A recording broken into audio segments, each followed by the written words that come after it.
राधे राधे प्यारे भक्तों, भक्ति रस में आप सभी का हार्दिक स्वागत है। जैसे कि आपको पता है कि हम कार्तिक महात्म की कथा का पान कर रहे हैं।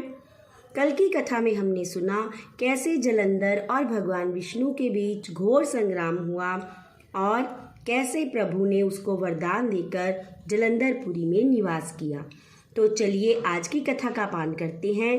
14वां अध्याय।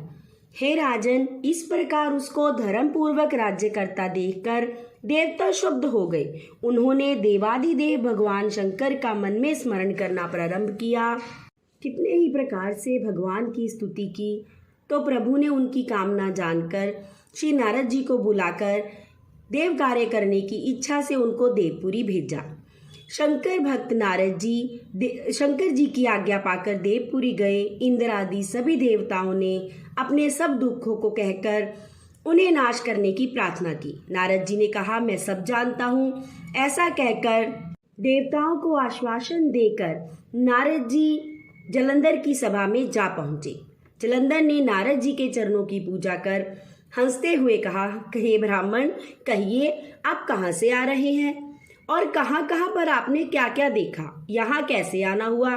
मेरे योग्य जो सेवा हो उसे कृपा कर मुझे बताइए। जलंधर के इस प्रकार के वचन सुनकर नारद जी बहुत प्रसन्न हुए। नारद जी बोले, हे दैत्यराज, तुम धन्य हो, क्योंकि इस समय सब रत्नों के भोक्ता एक तुम ही हो।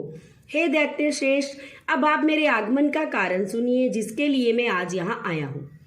मैं स्वेच्छा से कैलाश पर्वत पर गया था, जहाँ 10,000 योजनों में कल्प वृक्ष का वन है।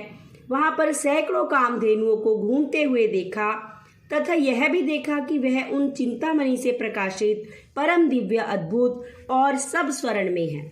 मैंने वहां पार्वती जी के साथ स्थित शंकर जी को देखा, जो सर्वांग सुंदर, गौर वरण, त्रिनेत्र और मस्तक पर चंद्रमा धारण किए हुए हैं। यह सब मुझे बड़ा आश्चर्य हुआ कि यह सब कुछ देखा।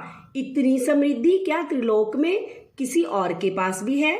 हे दैत्येंद्र, उसी समय मुझे तुम्हारी समृद्धि का स्मरण हो आया और मैं उसे देखने के लिए तुम्हारे पास आ गया। यह सुनकर जलंधर को बड़ा हर्ष हुआ। उसने नारद जी को अपना सब कुछ दिखाया तो निश्चय ही नारद जी प्रभु के कार्य करने के लिए गए थे। तो नारद जी उसकी प्रशंसा में बोल उठे, निश्चय ही तुम त्रिलोकपति होने के योग्य थे। तुम्हारे लिए ऐसा होना कोई विचित्र बात नहीं है। मैं देखता हूँ कि तुम्हारे पास तो सब कुछ है, किसी बात की कमी नहीं है। एरावत हाथी, उच्च शैवा घोड़ा, कल्प वृक्ष और कुबेर की निधि सब तुम्हारे पास है।